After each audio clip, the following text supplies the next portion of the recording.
ఖచ్చితంగా ప్రీ ప్లాన్డ్గా ఒక సినిమా తరంగా క్రైమ్ ఎలా చేయాలంటూ ఇన్వెస్టిగేట్ చేసుకొని అనలైజ్ చేసుకొని ప్రీ ప్లాన్డ్గా స్టోరీని కుకప్ చేసుకొని ప్లాన్ చేసిన వ్యక్తి గురుమూర్తి. ఇప్పటికే గురుమూర్తి పోలీసులను కూడా బ్లాక్మెయిల్ చేస్తున్నాడు. నేను చంపిన వాస్తవం నిజమే, ఎవిడెన్స్ ఉందా?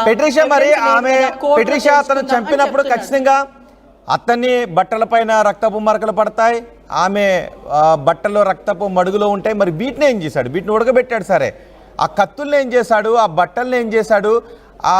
ఆమె బూడిద చేసిన తర్వాత, ఆ పొడుం చేసిన తర్వాత వాటిని చెరువు దగ్గరికి ఎలా తీసుకువెళ్ళాడు? వేట్లో తీసుకువెళ్ళాడు, వాటిని ఎక్కడ పడేశాడు? ఇవైనా పోలీసులు సేకరించారా?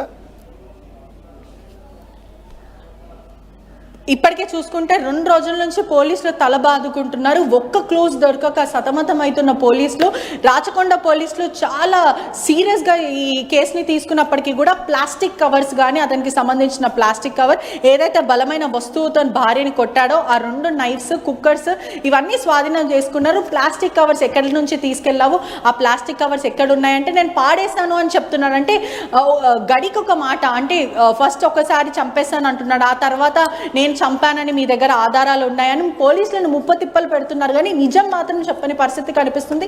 ఇవన్నీ చూస్తుంటే కూడా అసలు నిజంగానే గురుమూర్తి నిజం చెప్తున్నాడా, లేదా పోలీసులకి ఒక హుకప్ స్టోరీ, కుక్డ్ స్టోరీ చెప్తున్నాడా అనే విధంగా అయితే డైలమాలో పోలీసులు కనిపించారు. ఎందుకంటే అతను నేరం చేశాడని నిరూపించడానికి ఒక్క వస్తువు కనిపించట్లేదు. అంటే ఎవిడెన్స్ లేకుండా హత్య చేయడం అనేది చాలా ఒక క్రిమినల్, ఒక సైకో కిల్లర్, ఒక క్రిమినల్ కుండే థాట్ ఇదంటూ పోలీసులు చెప్తున్నారు. మా 30 ఏళ్ల సర్వీస్లో, అంటే క్లూస్ టు మీ ఇస్తున్న సమాచారం మేరకు మా 30 ఏళ్ల సర్వీస్ లో ఇటువంటి మీరు అపార్ట్మెంట్ కిందకు వచ్చి మీరు ఆ ఫ్లాట్ నుంచి బయటకు వచ్చి ఆ చుట్టుపక్కల ఎదురు ఇంట్లో ఉన్న వాళ్ళు ఉంటారు కదా, ఆ ఫ్లాట్ కింద ఒక్కసారి వాళ్ళతో మాట్లాడించే ప్రయత్నం చేయండి. ఈ ఘటన తర్వాత రోజు వాళ్ళు చూసే మనుషులే, రోజు ఆ చుట్టుపక్కల ఉన్న వాళ్ళు చూసే భార్యాభర్తలే. సో భర్త ఎంత దారుణంగా చంపేశాడు అన్న తర్వాత వాళ్ళ రియాక్షన్ అంటే తెలుసుకుంటే, ఒకసారి మీరు ఆర్టీవీ స్క్రీన్ పైన చూస్తున్నారు గురుమూర్తి నివాసం. అది గురుమూర్తి నివాసం దగ్గర ఇప్పుడున్న పరిస్థితి, అక్కడ మద్యం బాటిల్ కూడా కనిపిస్తున్నాయి. గురుమూర్తి గతంలో ఆర్మీలో పనిచేశాడు, ఇప్పుడు ఒక సెక్యూరిటీ గార్డ్గా పనిచేస్తున్నాడు. కట్టుకున్న భార్యను అతి కిరాతకంగా చంపేశాడు, గోడనేసి కొట్టాడు. నిజానికి ఇప్పుడు వస్తున్న కొన్ని విషయాలు తెలుస్తూ ఉంటే గురుమూర్తి ఆర్మీలో పనిచేసి వచ్చిన గురుమూర్తి ఎంత క్రూరంగా, క్షణికావేశంలో కాదు, ఎంత ప్రీ ప్లాన్డ్గా తన భార్యను చంపాలనుకున్నాడో తెలుస్తోంది. ముందు ఒక కుక్కను చంపి ఆ కుక్కను ఇలాగే ఉడకబెట్టి పొడుంచేసి దగ్గరలో ఉన్న చెరువులో కలిపేశాడు. సో ఎలా ఉంటుందని ఒక స్కెచ్ చేసుకున్నాడు, ఒక రెక్కీ చేశాడు. ఆ తర్వాత ఒక ఎక్సర్సైజ్ చేశాడు దాని గురించి. ఆ తర్వాత అందరినీ కూడా, భార్య పిల్లలందరినీ సంక్రాంతికి వస్తున్న సినిమాకి తీసుకుని వెళ్ళాడు. పిల్లల్ని మాత్రం అమ్మమ్మ ఇంటి దగ్గర వదిలేశాడు, భార్యను తీసుకుని ఇంటికి వచ్చాడు. ఇది గొడవ పడ్డారు. ఆ గొడవలో భార్య తన తాలిబొట్టును తీసి గురుమూర్తి ముఖాన్ని వేసి కొట్టింది. అప్పటికే పాపం చాలా విసిగిపోయి ఉంటుంది. ఎందుకంటే ఇంత క్రూరంగా చంపాడంటే తాలిబొట్టు తీసి కాదు. ఇలాంటి వాళ్ళు అలాంటివి నేను ఉపయోగించదలుచుకోలేదు. కానీ ఇంతటి దుర్మార్గుని ఉరితీసి చంపాలి, చట్ట ప్రకారం ఉరితీసి చంపాలి అని చాలామంది చెప్తూ ఉన్నారు. అండ్ ఆ తర్వాత భార్యను గోడనేసి కొట్టిన తర్వాత రక్తపు మడుకలో ఉన్న భార్యను మరింత తలపైన బాది చంపేసి ఇంట్లో ఉన్న కత్తులతో భార్య శరీర భాగాల్ని కోసేశాడు. ఆ తర్వాత ఒక వాటర్ హీటర్లో ఆ భార్య శరీర భాగాలు ఒక బకెట్లో వేసి హీటర్ని పెట్టి బాగా ఉడికించి ఆ తర్వాత కుక్కర్లో వేసి ఉడకబెట్టారు. కుక్కర్లో వేసి ఉడకబెట్టి మళ్ళీ వాటిని తీసి ఎండబెట్టి పొడిచేసి దగ్గరలో ఉన్న చెరువు దగ్గరకు తీసుకెళ్ళి పడేశాడు. అంటే ఎంత క్రూరంగా ఉన్నాడో ఈ భర్తను అర్థం చేసుకోవచ్చు. అందుకే బహుశా తాలిబొట్టు తీసి ముఖాన్ని కొట్టింది. కానీ అదే భర్త చేతిలో తను చనిపోతానని అనుకోలేదు. మీరు అక్కడ ఇంతకుముందు చూపించిన కుక్కర్లోనే ఆ ఇల్లాలు వాడికి ఎన్నోసార్లు అన్నం వండి పెట్టింది. పెళ్ళైన దగ్గర నుంచి అదే కుక్కర్లో అన్నం వండి పెట్టింది. అదే కుక్కర్లో ఇప్పుడు ఆ భార్యను చంపి ఉడకబెట్టి చెరువులో పడేసిన దుర్మార్గమైన ఘటన చోటు చేసుకుంది.